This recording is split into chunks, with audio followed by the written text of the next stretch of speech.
My name is Allison Arnold, and I'm the agriculture agent with Cooperative Extension here in Buncombe County, and I'll be your host today. We'll make time throughout the program several times for questions and invite you to put your questions in the chat box. So please have that open, and we'll be paying attention to that and be offering those to our speaker. And yeah, so we're so grateful that you could join us today on this beautiful morning. So welcome to Gardening in the Mountains, Epic Tomatoes from Your Gardens. Some of you may know our speaker, Craig LeHoullier, often called the North Carolina Tomato Man, as the one who named Cherokee Purple back in 1990. Craig is the author of Epic Tomatoes and Growing Vegetables in Straw Bales, co-host of Tomato Palooza, and a co-leader of the Dwarf Tomato Breeding Project. By his own description, he's someone that heirloom tomatoes chose to help participate in their continued relevance. And after hearing him, you may agree. We're delighted to welcome Craig as he shares his deep experience and passion, helping us explore the ins and outs of growing our most revered garden crop, the beloved tomato. Thank you, Craig. Thank you, Allison, and thank you, John, and thank you all who are tuning in and are watching this now, and we'll see this later. It is indeed a gorgeous morning, and it's days like this where I'm very glad that I'm coming to you from Hendersonville instead of where we lived for 28 years, Raleigh, because we may be nice and warm and cozy, but they are absolutely roasting. And it's last week I spoke to a group in Portland, Oregon, and it was great. I've spoken to them several times. Zoom has allowed that, but there's nothing like speaking to gardening friends that are near home. And the last slide I show, at the risk of being totally overwhelmed, I always have lots of extra seedlings. So I'm showing a list of what I started. And those who want to make the trek from wherever you are to Hendersonville, we can work out a way for you to get some of those seedlings. This first slide is not for the squeamish, but it is my left knee on February 4th. Dr. Lilly of Pardee did an incredible job replacing my left knee. He is retiring, so when I have my right knee done in October, it's going to have to be Dr. Brooks, and I hope he does the same type of job. But this is February 4th, and my wife and I just came back from hiking in the Great Smokies for 4 days. We stayed in Bryson City, and we covered 14 miles in 4 days, which doesn't sound like too much for experienced hikers, but for my wife and I walking on new knees, we're just absolutely delighted to be able to do this. And this is just one of the many highlights that we saw. I think Tom's Branch waterfall. Mostly we're out there to seek wildflowers, and boy, did we see a lot of those.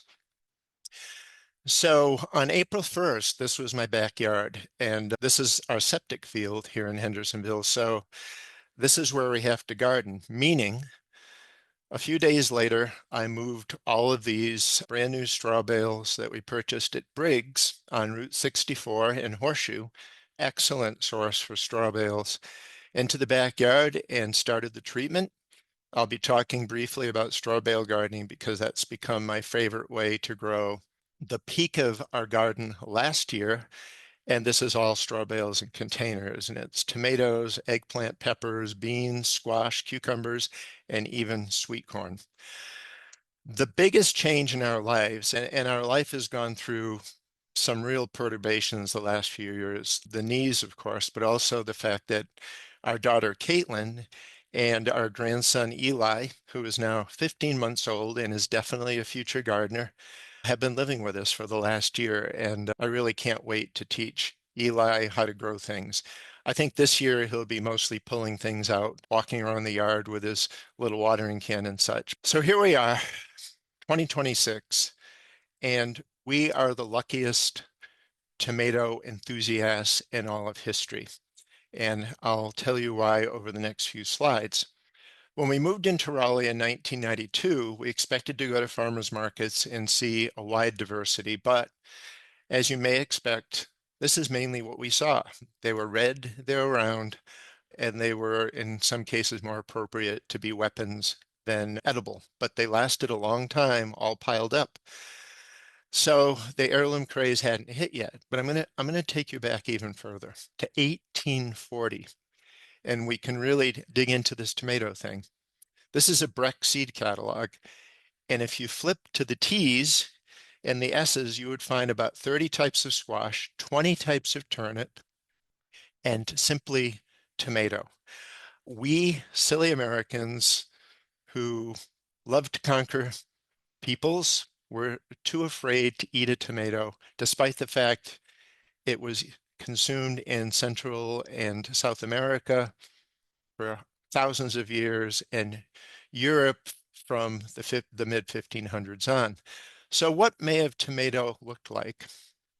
Probably look like this. So if we look at European still life painting, and because that's where our tomatoes came from originally in the mid 1800s, Europe, what does that look like? It looks like Castelluto Genovese, Russo Sicilian, or the ugly heirloom tomatoes. We've come a long way since 1840. Now we can find seed catalogs with hundreds of tomatoes. We are the most fortunate tomato growers ever because now I could go back to that same farmer's market and find yellows and whites, oranges, greens and purples and browns and bicolors. The most it is the Seed Savers Exchange. And last year was their 50th anniversary. If they hadn't come into being, if Kent and Diane Wheely hadn't gotten the brainstorm that our ecological heritage was being lost to hybrids, they put together a mechanism by which farmers from all over the world could share the very special things they were growing in their garden. This reversed the loss of our diversity of vegetables and fruits. And that's why now, if you're a Seed Savers Exchange member, you can choose amongst somewhere around 8 to 10,000 different named tomatoes. It's very daunting. So many seed catalogs, and really the first roughly one half of this talk is going to be a bit of a guide, a bit of a travelogue through the tomato world to help you decide, given your gardens, your location, your particular weather, and your particular palate and taste, what it is that you'd like to grow. How do we choose tomato varieties? There's two important aspects we have to be aware of. Hybrid, and a lot of you have heard of the term hybrid tomato. Anybody who's grown Sun Gold or Celebrity or Big Beef or Big Boy or Better Boy, you'll have grown a hybrid. That means somewhere secret varieties have been combined. The pollen from the male applied to the flowers of the female. The companies that discover and create the hybrids keep the parents a secret. So if Sun Gold ever goes off the market, we'll never be able to grow it again unless they divulge it and we can create it ourselves. Hybrids, the saved seed will grow, it will germinate, it will give you tomatoes, but it will be very genetically diverse between things close to the mother and the father and in between. So a hybrid can never be an heirloom except through. So heirlooms and open pollinated are the opposite of hybrid. They've been grown or developed to come true from saved seed. An heirloom to me is a very special type of open pollinated that has some age to it. So for example, Cherokee Purple, that dates from the late 1800s as far as we can tell. They have stories associated with them. You can save and share the seeds. The colors, the diversity of shapes and sizes and flavors is just immense. Open pollinated is a simpler term for a non-hybrid that have been bred more recently. So all of our dwarf tomato project varieties are open pollinated because they start with a cross and then through about 5 or 6 years, maybe 8 or 9 generations of growing and selecting and stabilizing, they can be grown from saved seed. A lot of times hybrids have disease tolerance or resistance bred in. So it may be you're in a very difficult location and you need a hybrid to give you an extra 2 weeks or month or productivity. We don't know the disease tolerance or resistance of heirlooms in open pollinators because really they've never been tested. So your garden is the testing ground. The other thing in helping you determine what you'd like to grow is the growth habit. So 95% of tomatoes are what are terminate, meaning they grow up, they grow out, they grow forever. They're unruly. They're the ones that you tie to a stake and a thunderstorm comes along and they get bent over. You need a strategy to grow them. The height restricted varieties are very good for those who don't want to manage tall plants or don't want to think about pruning or suckering, because determinate and dwarf varieties should never be pruned or suckered. They're perfect for a cage. You just let them do their thing. Determinates in the upper right, there are less varieties of them. They tend to be commercial varieties. They are super productive over a very short span. So anybody who's grown Roma knows you get about a 3 to 4 foot, 3 foot wide bush that will produce 20 to 30 pounds of tomatoes. Dwarf, which is the playground our project worked in, have the same growth habit of determinants, being 3 to 4 feet tall or so, but they fruit and flower continuously until frost or disease takes them out, just like indeterminates. Like I had said, if you prune or sucker dwarfs or determinants, you will significantly curtail the yield. So what makes heirlooms special and why did I fall in love with them? Because of the stories. I love genealogy, I love history, I love stories. I think that telling stories is a great way to grow gardeners. People can come into your garden, you can show them a plant and tell them where it came to be. And I got to play a significant role in Cherokee Purple. And I did realize when we were out in the Smoky Mountains, we were very close to where this tomato seems to have originated. So the story goes that the grandfather of a woman named Jean Greenlee in Rutledge, Tennessee,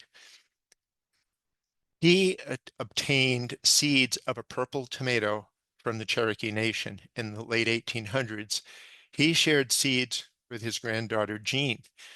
Jean shared seeds with John D. Green of Sevierville, Tennessee, and it did not have a name. So John sent me seeds in 1990 with this letter, and I got the seeds, I grew them. John and I were the only two that had this at this point. And I was just so profoundly amazed to note the unique color, because tomatoes of this color, really, the only one in 1990 that was known of this color was purple calabash. And that's a strange mutant variety. So when Sue and I grew it, I said, boy, I hope it's delicious. And it was. And so I sent it to Jeff McCormick of Southern Exposure Seed Exchange. When gardeners find something great, we don't hoard it. We give it away, because the best way to keep something going is to share it. Jeff grew it, loved it, thought the color was horribly ugly, thought it looked like a leg bruise, said to me on the phone, I'll carry it in my catalog, but I have a feeling it won't catch on because it looks like a leg bruise. That was 1993. I've still got the catalog where it says only for the adventurous. And now I can go to any farmer's market, probably in the country, and see this being sold. So that probably is the tomato that indicated to me that I was meant to do this. Here's an open pollinated variety that I created myself. So I call these tomorrow's heirlooms.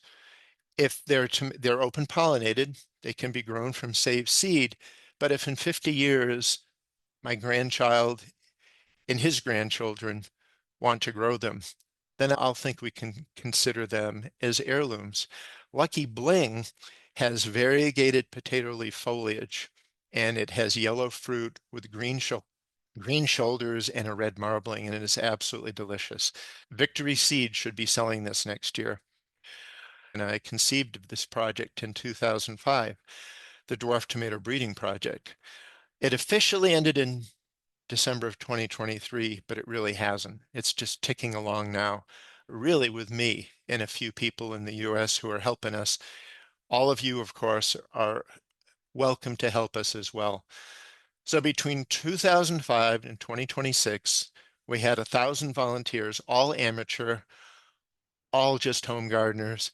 And I was really pleased with that number because the pay was lousy. It was zero. We did this to learn about breeding, to create things that gardeners needed. 50 states, 25 countries, and we now have 175 named varieties out there, and Victory Seeds carries them all. And other companies like So True have decided to start carrying limited selections of our dwarfs. My wife and I were selling seedlings in Raleigh for about 20 years, and one of our most frequently asked questions, I don't want to climb a ladder to harvest a tomato. What tastes great and I can grow it in a container in my patio or deck or driveway? And the answer was not a whole lot at that time. I had in my possession a seed catalog from 1915 that talked about ponderosa fruits. Ponderosa was a variety from the 1880s. They had 1 pound tomatoes. They were pink. They looked a lot like German Johnson, and they grew on restricted height, 3 to 4 feet tall plants. And they even said how they did it. They crossed dwarf champion with ponderosa, and then they selected for short growth and large fruit. No one had ever taken advantage of this type of a project since 1915, and it's probably because they didn't have all the beautiful, colorful, interesting heirlooms to use. So we did. This is Patrina, who visited us from Australia to attend our 2008 Tomato Palooza. Tomato Palooza is no longer. We did it for 10 years in Raleigh. And when we realized that our gardens were supplying 90% of the tomatoes to taste, and we didn't have any to can, we said, okay, we've done this for 10 years. We all know that what that's, people are happy for people to do things, but it's hard for us often to find the energy to do it ourselves. But this is the table where we had all of our in development dwarf varieties to taste. How did we do it? This little device is called a veggie bee, and it's essentially like a vibrating toothbrush with a little wand on the end, a shiny black spoon so you can see the pollen, tweezers, and what I don't have shown here is a steady hand. And how we did it was we just took pollen from the tall varieties such as Cherokee Purple and Brandywine, and then we grew some of the very few short varieties that were in existence, like Dwarf Stone, Dwarf Champion, Golden Dwarf Champion. We applied pollen. We did the cross that way because the fruit on the dwarf plant, you save seeds and grow them. And if the plants are all tall, you knew the cross was successful. So you go to an open flower in the morning, preferably after the dew dries, and just touch the wand to the back of the flower cluster, hold the spoon underneath, and the pollen are teeny tiny grains. Sometimes you get little thrips that come out as well, but that's collecting pollen.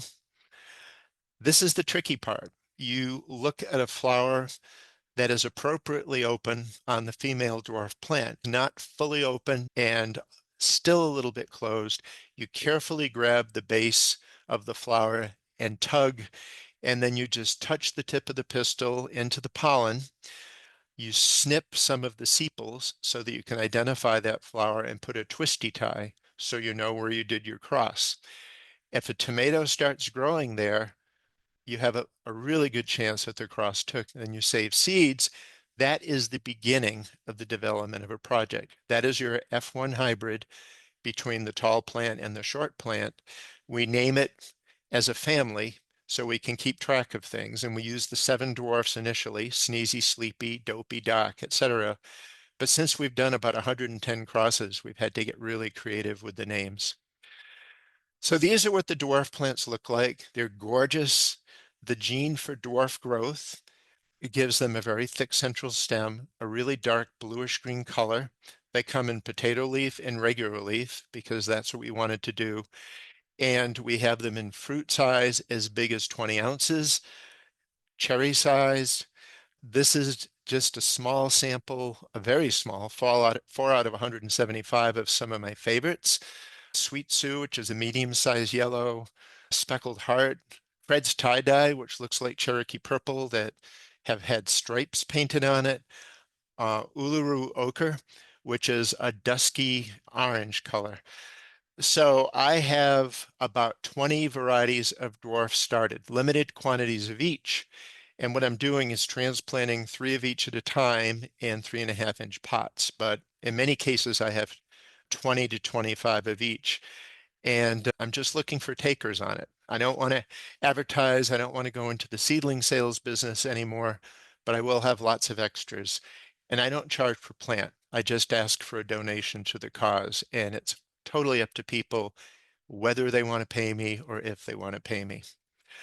Anybody who knows the Dave's Garden website, Dave purchased it and now his family runs Victory Seeds out of Austin, Texas, and is keeping the quality up and doing just as wonderful a job. They are just as committed to the dwarf tomato project. So when we create tomatoes, and so Lucky Bling, and I've got one called Polish Bling and Rufus Rainbow, and all of the new dwarfs we're working on. I named one after our grandson. It's called Eli's Surprise. It's got chartreuse variegated leaves, potato leaf foliage, and white tomatoes. They will be carrying all of these within a year. Or you can jump the gun and get some plants or seeds from me.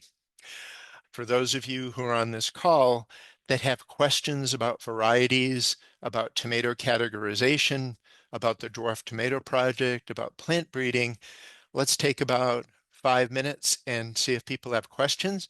We're going to come back after this break and cover tomato culture, right from handling your transplants up to seed saving and troubles, diseases, critters, and how to work through those types. We're going to cover a little straw bale gardening and a little tomato gardening as well. So, Allison, we've covered half of the material, the fun part, the colorful part. So Really amazing. I was going to have the second one done in mid-May, and I'm thinking, why? I will miss hiking and I will miss gardening. And the hardest thing is to delegate all of the tasks to my wife and my daughter. And when it comes to gardening, I'm not really good at being hands off. So I think I'm going to wait and I'll wait till mid-October to do the second one. Yeah, I get that. Let's see. Someone says they grew two dwarfs last year and the plants were so dense they could barely see and get into the tomatoes. Yes. Any additional part of that? Or are they just, okay. No, there's not. But what it brings up to me is about pruning, because that's Yes. something that a lot of people aren't really familiar with or feel Yes. intimidated about. This aspects of the dwarf tomatoes. So all of the dwarfs, even the ones that were in existence well before this project, part of the growth characteristic of dwarfs is the density of the plants. And in our climate, where we do have some heat or humidity, dense plants can lead to the onset of some foliage diseases. So when I say no pruning the dwarfs, don't prune the suckers that could produce flowers, but I actually do suggest that people do clip some of the foliage only leaves that are coming off the center of the plant to open up the plant to some wind flow and to some sun exposure. The other thing is to adequately space them so that they do have some breathing room. Tomato plants do not mind to being fooled around with. So if you've got leaves going in a direction you don't want, just prune them off. If your plants are closer than you thought you wanted them, prune some of that foliage. So I would heartily suggest opening the plants up with some foliage pruning. The other thing is, with 175 varieties, we don't know which of them will thrive here, which of them have natural disease tolerances or resistances to septoria, early blight, fusarium wilt, anywhere in the country. So we launched them, very little publicity. We just gave that, we created them and gave them to seed companies. And now it's up to the seed companies through the reviews on their website or communications back to me. We can start figuring out which ones will do well there, here and there. I've grown maybe 100 of them here in Hendersonville, so I can help guide people to which ones have been a little more problematic here and which ones have been tomato machines in this climate. So I'm a resource for that. People can email me anytime and say, I'm growing such and such. What do you think? Or I'm looking for this or that. Can you make a suggestion? That's what I'm here for. So I'm very happy to do that. Great. I've been an heirloom guy growing these since 1986, and I like to grow a lot of different varieties, and my gardens have never been large. So what I've used as a rule of thumb is to observe the travel patterns and the incidences of bees. Early in the season, I find the bees are busier looking for the spring flowers. So your plants are maybe only 2 or 3 feet tall. You've got a lower blossom cluster on your plant. the bees haven't found it or they've completely ignored it. I've found that by saving seeds off the first cluster of set fruit, I've reduced the incidence of crossing in my saved seed to maybe 1 in 100 at the most. If in tomatoes are what's called perfect flowered, you've got the anthers that cover the pistil, and as the flower opens, the pollen is transferred.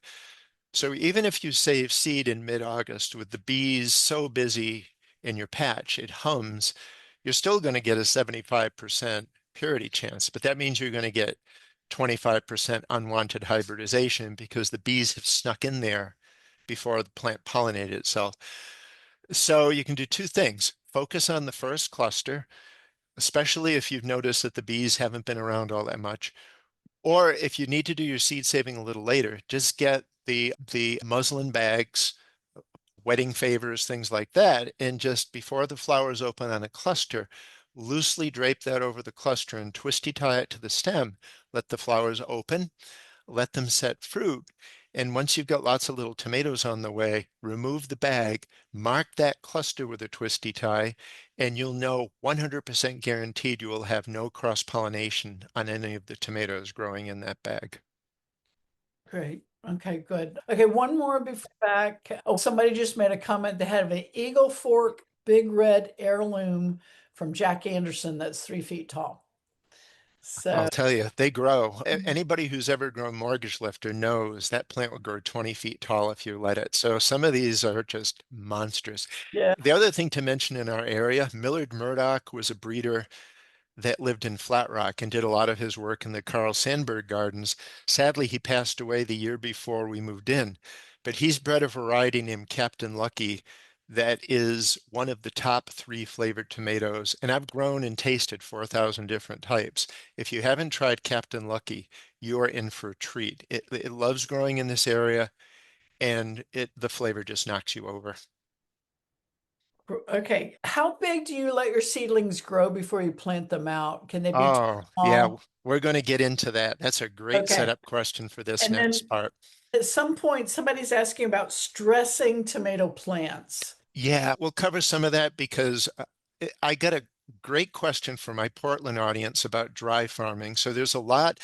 Let me make this one Okay, statement about stuff that appears on Instagram. And I quit Facebook years ago, but when I look at Instagram and look at gardening reels, I cringe because 80% of the stuff on there is crap that doesn't work. But people are putting it on there to get clicks and to get money. They're hit and runs. They're looking for thousands of people. So if you stress your tomato plants, as I'll talk about in the late in the second half, you're inviting blossom end rot. It just, a stressed plant can't take up calcium. And if you've got little tomatoes developing, they'll all get the black spots on the bottom. And so we're going to get right into that right away in the next part, because I'm going to talk about what makes tomato plants happy. And then we're going to get perfect. happy tomato plants. I had a friend in Georgia who had a great podcast named Daryl Poulos, who she's sadly passed away, but she said she liked to have me on her show because I'm a rule breaker. I've read Crockett's Victory Garden and I'm good friends with Joe Lample and watch what he does. And I have lots of gardening friends, but I'm also a scientist. But when I'm a gardener, I actually cater more to the artistic side of my brain. And I'll look at things that I need to do. And I'll ask myself, why can't I just do this? So this is an example of the dense planting technique that I did not invent, but I popularized by talking about it a lot. And this is because I needed thousands of seedlings in a very small space. So you may see, when we get into this next section, which is about culture and techniques, I'm going to share with you what I do. But if what you're doing works great, don't change it. This is to spark ideas. I will never tell anybody this is what you must do for success. I will say, this is what I do for success. What do you think? And when I'm speaking to you in person, I'll say, what do you do? So that's the nature of this section. So the first thing I want to talk about, that tomato on the left is a 2.5 pound mortgage lifter. This was at one of our Raleigh tomato tastings. On the right front is Mexico midget and is literally the size of a pea, meaning you get a bag of frozen peas or you grow peas. Now, If you want to grow super large tomatoes like Mortgage Lifter, you really need 8+ hours of sun a day. You're going to get incredibly tall vines, but you'll get very few tomatoes. So the larger the tomato, the more direct sun it needs for the longest. If you get 6 to 8 hours a day, anything medium sized up to 16 ounces will do really well. So Cherokee Purple is a perfect tomato for our climate. Sometimes they grow up to a pound. They're usually about 12 ounces. Let's say you're sun-starved on your property. Grow a cherry tomato in a container, even 3 hours of sun a day. You'll get lots of delicious tomatoes. Success is all about understanding. Now it's about trying to hit a moving target, but it's about dates and weather. I always plan to plant out on May 1st, so my seedlings are actually too small for me to be tempted to plant them out right now. And we've got a couple of nights next week that are going to be 37, 38. So I'm still going to aim for May 1st, but we've got a nice long growing season. The key date is the last frost date. If you risk it and plant before that, you're going to have wall of waters. You're going to have frost cloth ready. You're going to have rescue methodology ready to, in case we get a strange low temperature, and be aware of your microclimates. What are the effects of hotter, more humid temperatures? If you look at that picture on the right, it looks like a critter may have bitten off the tomato flowers, but no, that's blossom drop because this is a large fruited tomato and it didn't like the series of 90-degree humid days we had.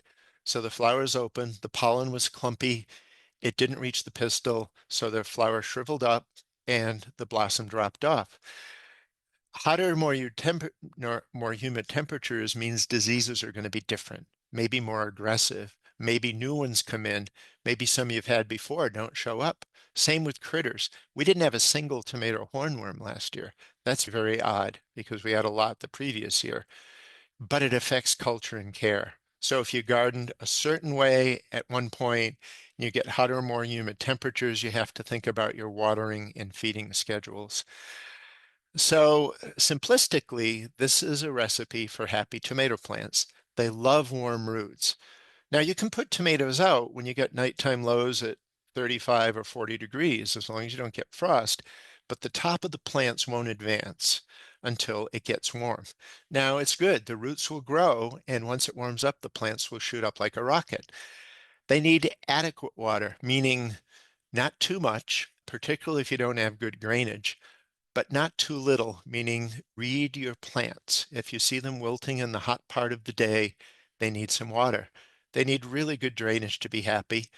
They need regular but not too much feeding. It turns out that tomatoes are not the heaviest of feeders.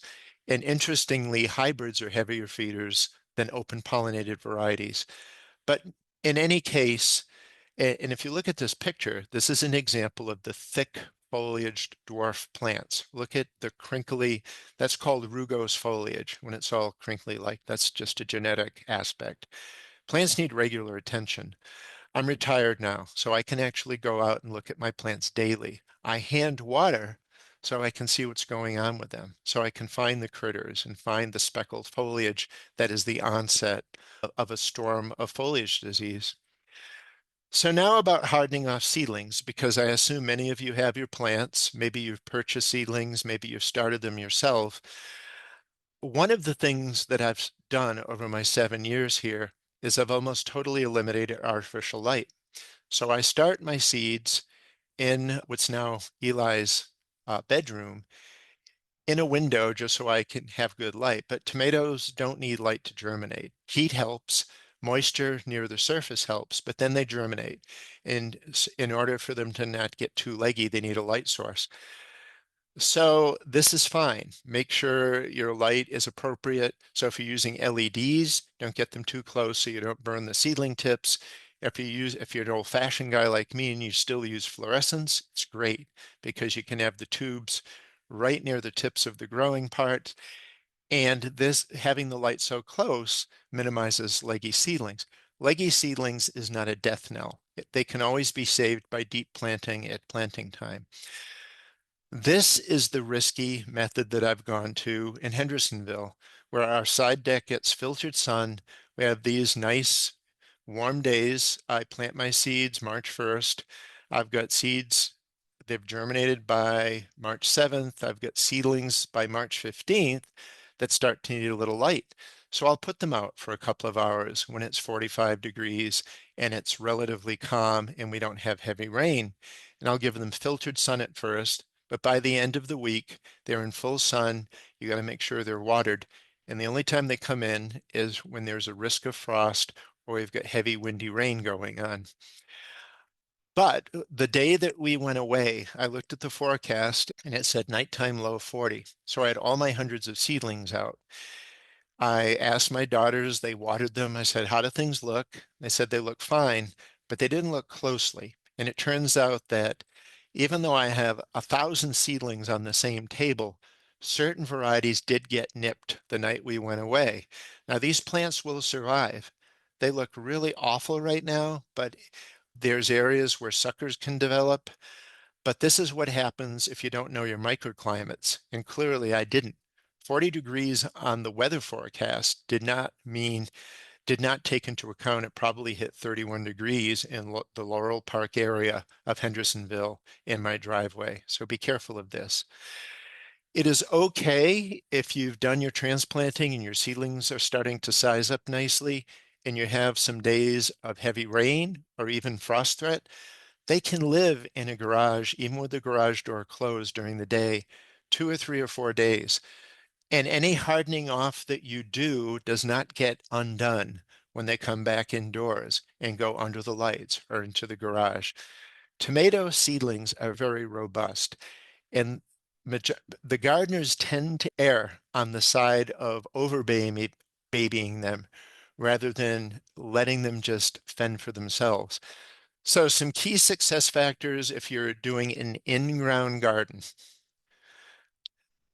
Gardens can have drainage issues. So know if you were to dig a hole in your garden, understand how quickly that water drains because tomatoes hate wet feet.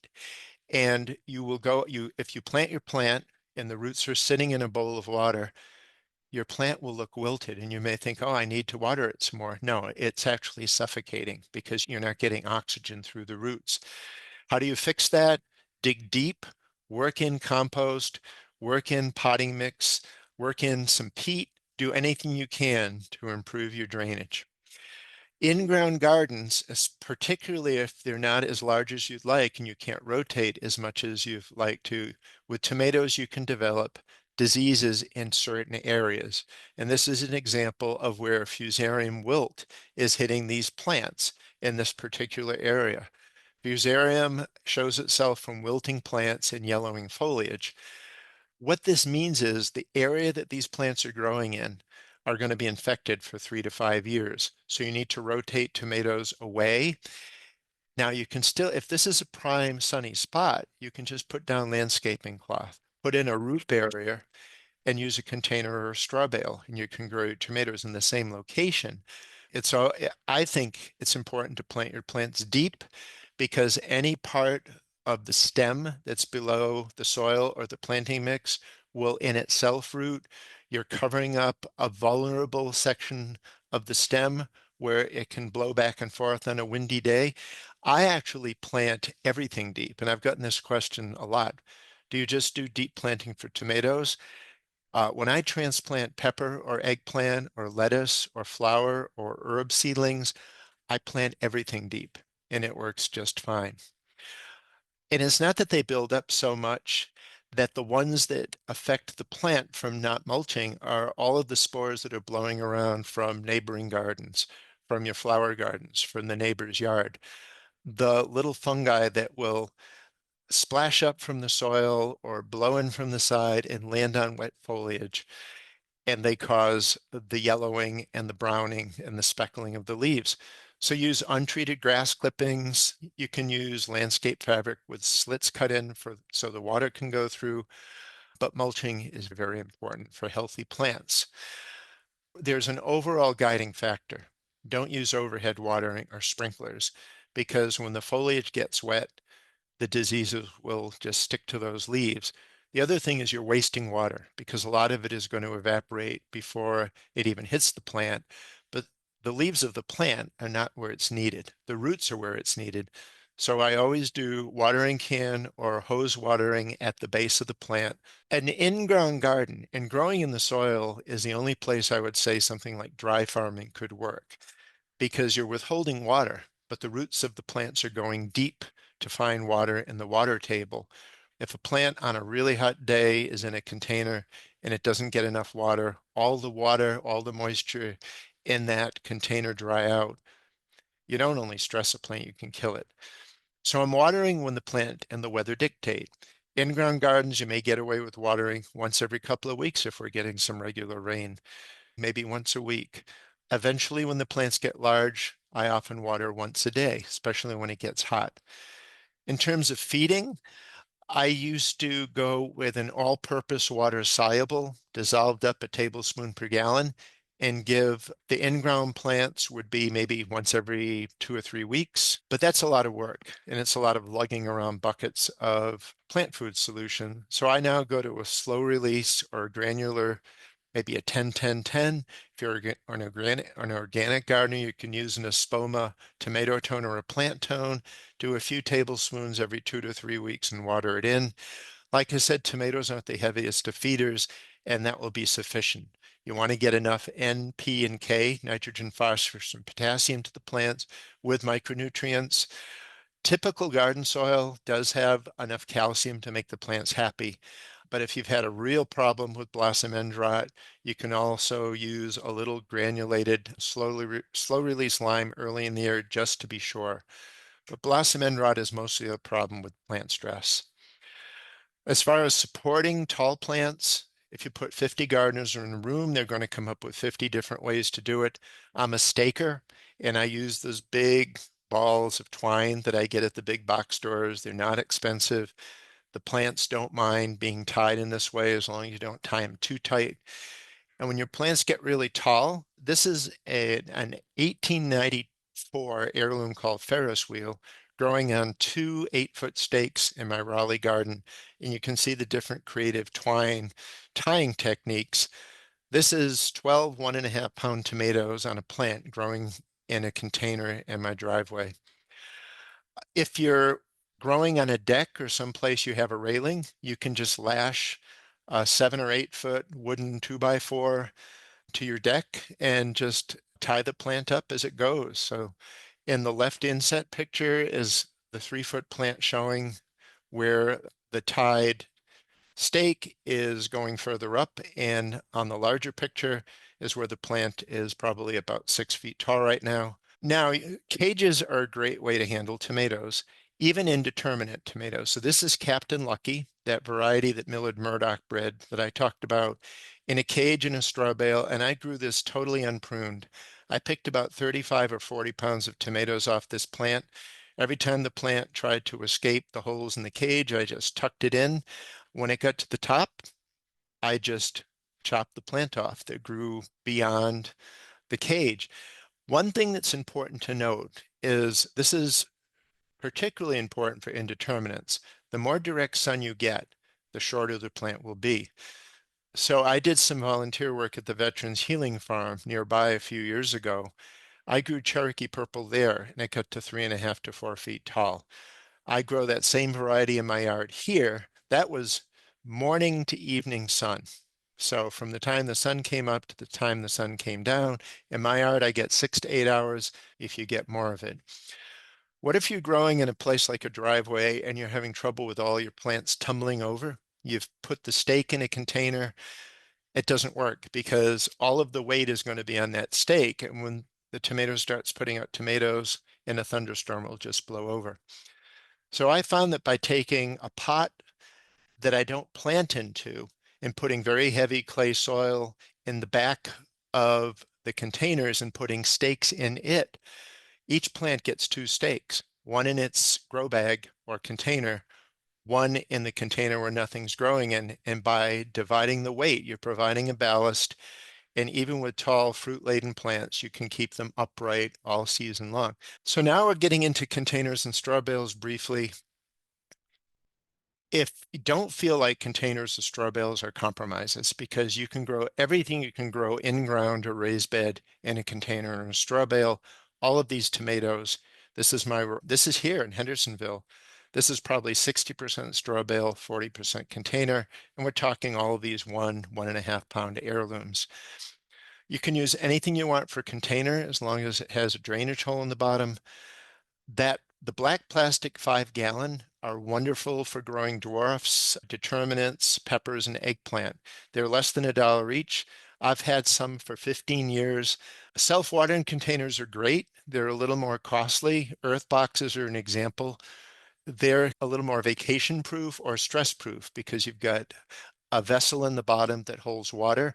You've got a bag with planting mix on top of it with a wick that dips in. You fill the bottom container, and as the plant needs water, it draws it up. They're, like I said, they're a little bit more costly, but they last a long time. I try to be the frugal gardener. To me, gardening, you've got good seed, you've got rain or water, you've got good quality soil, you've got your attention, you've got the sun. So I try to keep gardening as accessible for as many gardeners as possible. So Gardener Supply doesn't love me because I don't buy a lot of their gadgets. A really important success factor for container gardening is the quality of the planting mix. I use a 3-to-1 mix of a soilless potting planting mix with compost. At Lowe's, they have Stay Green potting mix, not topsoil, not garden soil. And I cut that with a little black cow manure, and it works great. And it's not precise, the 3-to-1 ratio. Can you reuse it the following year?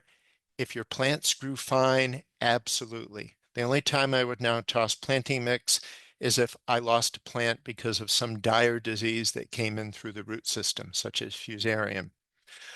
And I would use 5 gallon capacity for peppers, eggplant, determinate dwarf tomatoes, 10 gallon minimum for indeterminate tomatoes.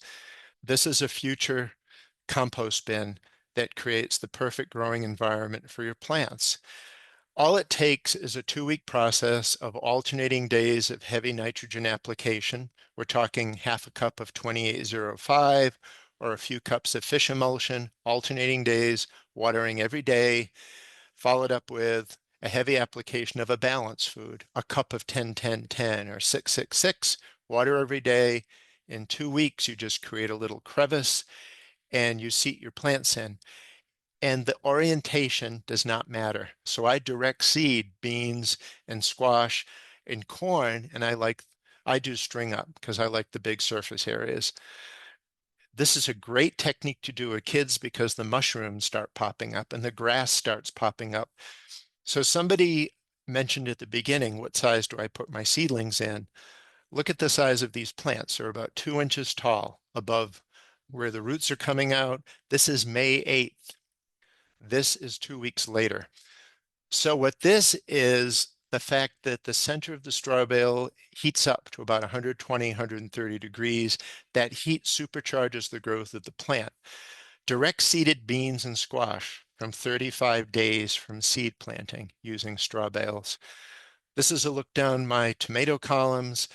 Suckering strategy, plant topping discussion. With indeterminate tomatoes, every junction of a stem with leaves coming off, a sucker will form. Don't be afraid to remove them. My current technique is letting 3 suckers develop plus the central stem. So I have 4 stem plants that I'm tying vertically or not pruning at all. If you're doing the dwarf, you would take that stem coming off to the right, which is just the leaves, to thin them out. For topping, whenever you get to the top of where your stake is, just cut the plant off and limit the growth. Other suckers will form to take up the slack. Plants do not mind being pruned or topped, so don't be afraid of that. And if your neighbors are jealous of your sun gold and you've got some sun golds throwing suckers, cut one off, stick it in a glass of water, put it in damp potting mix. It will take about a week to root.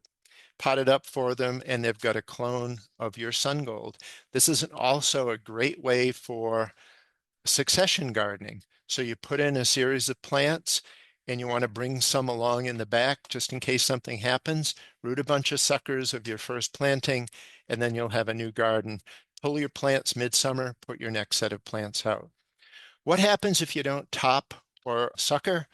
You get a garden where you need to use chairs and ladders and tables to support the plants any way you can.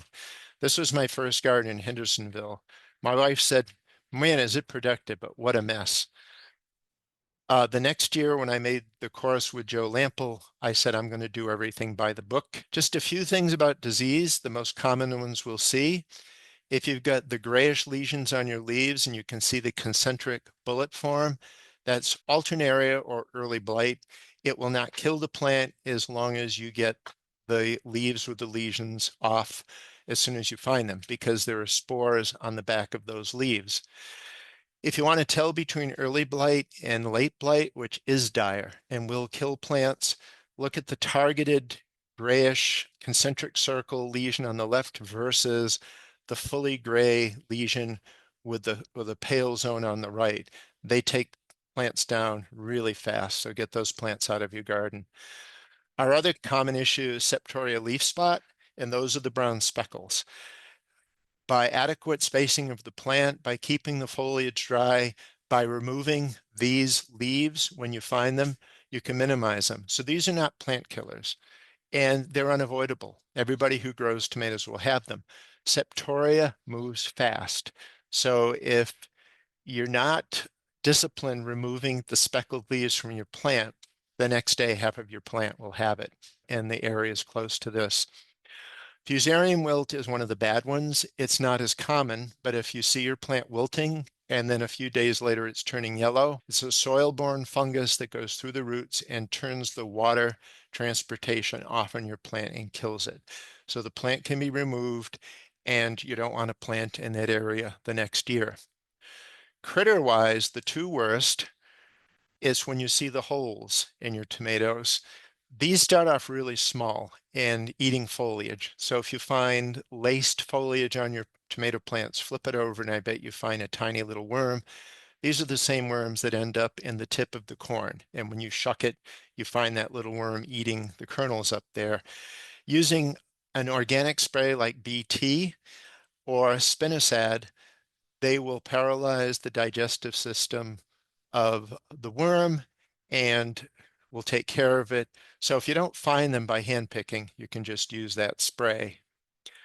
The other thing are the tomato hornworms. These can really surprise you if you come face to face with a large one. If they've got the little white pupa attached to them, this is great news. It means a parasitic wasp has laid eggs, and the skin of this hornworm formed pupa. When they hatch, they will eat the worm from the inside out and form lots of other wasps to lay eggs in lots of other hornworms. If you find them without the white, remove them, give them to your birds. And if you can't find them, amaze and astound your neighbors by going out at night with a UV light. The plants will glow purple, the hornworms will glow bright green. These are not genetic issues, these are physiological issues because of plant condition. So blossom end rot comes from not enough intake of calcium into the plant because the plant was stressed during a hot day or insufficiently watered. So if you use drip irrigation, if you use soaker hoses, if you're really good with your watering, you'll never completely eliminate it, because when a plant is about 3 or 4 feet tall and it's growing and it's flowering and it's producing fruit, no matter what you do, it will feel a little bit of stress.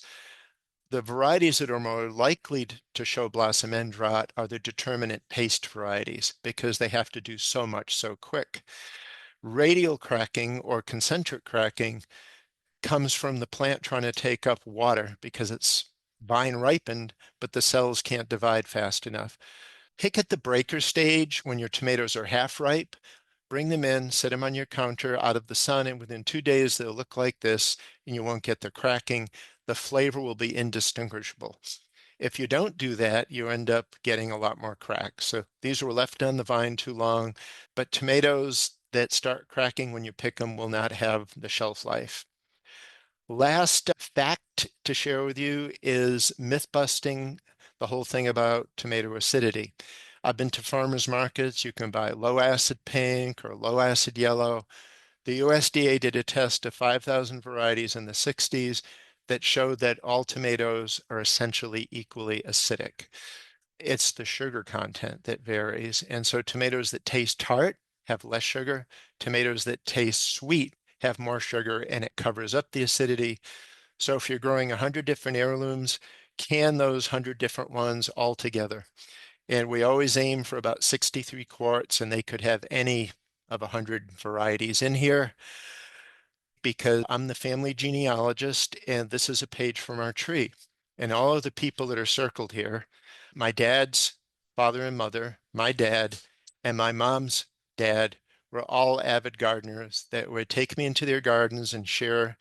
This is when I was 2, 3, or 4 years old. So they planted the seed and the seed grew.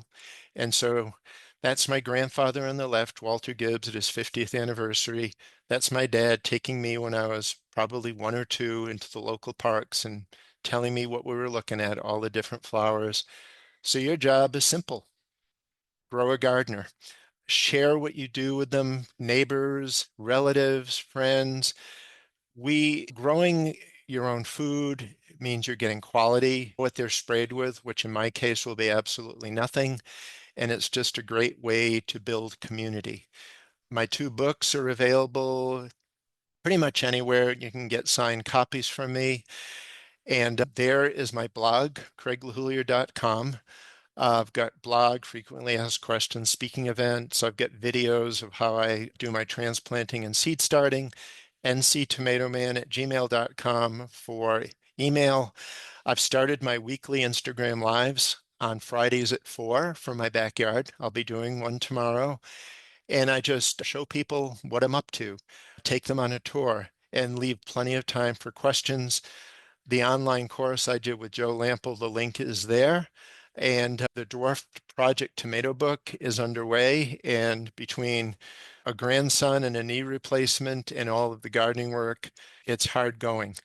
And the last thing I'll leave you with, these are the seedlings that I have in my possession right now that I'll have in my backyard over the next 2 or 3 weeks.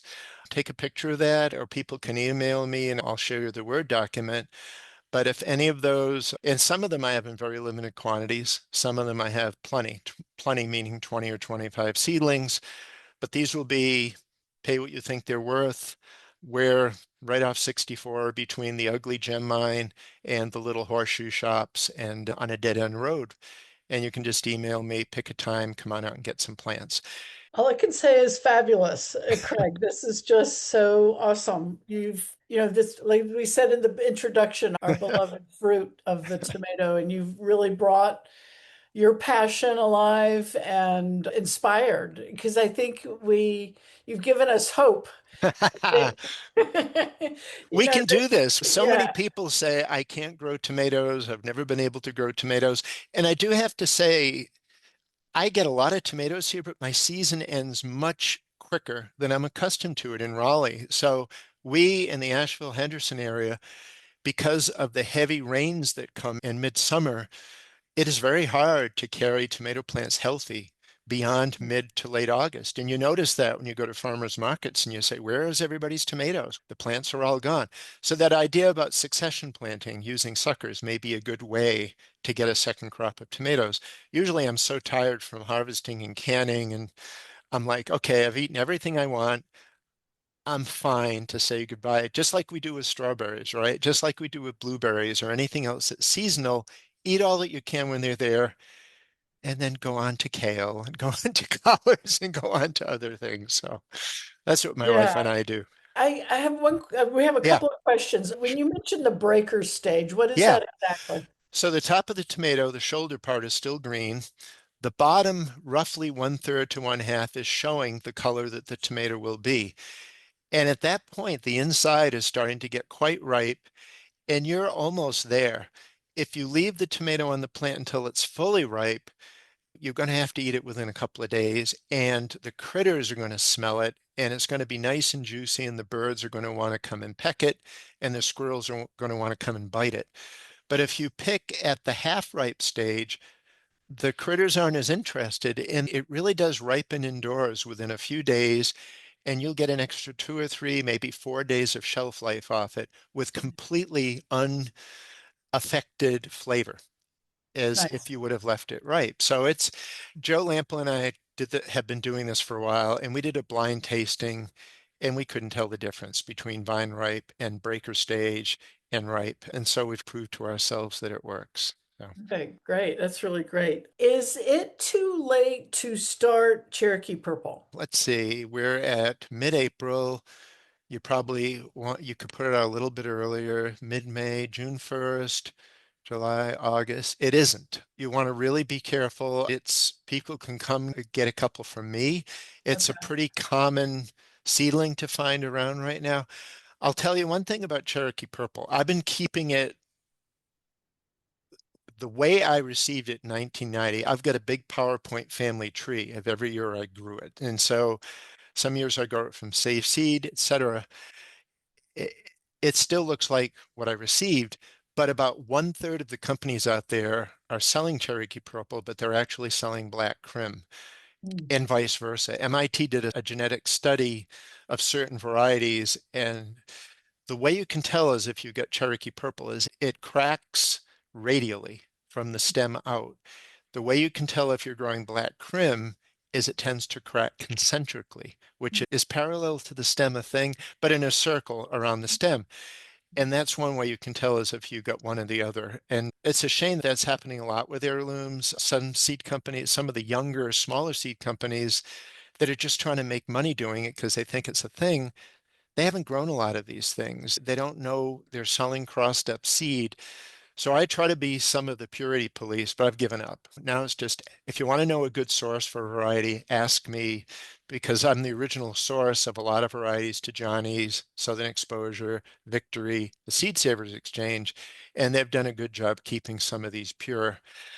It's too bad that happens, but I've got to make sure somebody knows all of the stuff because I'm 70. I can't do this for more than another 40 years. But yeah, Same. Cherokee Purple, it's not too late. Okay. Just get your seed from a good source. I can email people really good quality seed if they're in. Send them seed if they just drop me an email. And the dwarf varieties that you have on those lists, would you Yeah, say that those are good for our area? they're a mix. For example, Eli Surprise did so well last year. Anything related to Irma's Highland Cross will be good. Sweet Sue does great here. Stony Brook Heart, Gloria's Treat is just remarkable. Yeah, a lot of these will just do great. A lot of the other ones will do fine. It's just I haven't extensively tested. I've never grown Howard's Railroad or Green Goose Egg, but I've got tons of seed. Grandma Elsie is a variegated plant with white fruit, with yellow fruit. So there's something recommended. Eagle Smiley will do just incredible because it's got Mexico Midget as a parent and it has a lot of natural disease tolerance in it. But I can answer anybody's questions about any of these, and I've got lots of them. Okay, great. And your email again was? nctomatoman@gmail.com. Okay, great. We want to thank you, Craig, so much Mm, for joining us today and good luck on your season and your yeah. continued rehab. And I want to thank everybody for coming today and joining us. Our next Gardening in the Mountains is June 18th, and we'll be talking about the native and native dilemma. Ah, So, that's going to be a really good one. We've seen a lot of talks about people poo-pooing the native thing versus people saying, nah, that's just too rigid. Thank you, everybody. Please don't be a stranger. Get in touch. I love making local garden friends. Say you're on the Zoom and we'll get to know each other. thank you, And Craig. Allison for the opportunity. Thank you, everybody. Have a great afternoon. Bye, everybody. Bye.